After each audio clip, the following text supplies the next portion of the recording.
Buena Oo, Mano. ano. Ayun, magandang Buena Mano. Oo, ang hindi magandang Buena Mano, yung yung Duran-Duran eh. Ano ba? Duran-Duran. Ako nahihilo ko dyan sa Duran-Duran na yan eh. Bakit po? Hindi, kasi di ba una, na-criticize. Okay. Bakit daw birthday, Duran-Duran pa?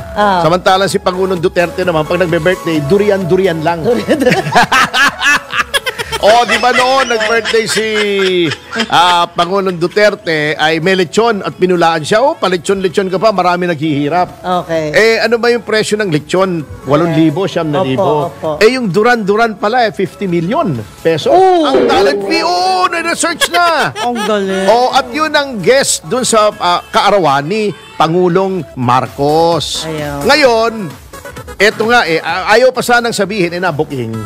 Ngayon, ang unang paliwanag ay hindi naman gastos ng gobyerno yan. Mga kaibigan ko yan, sinurprise ako. Oo. Pero ang taong bayan ang nasurprise eh. Kasi mabigat ang Duran-Duran ha. Private show hindi concert hindi concert. Hindi pumunta ang Duran-Duran dito, nag-concert katulad ng Coldplay at nanood ng Pangulo.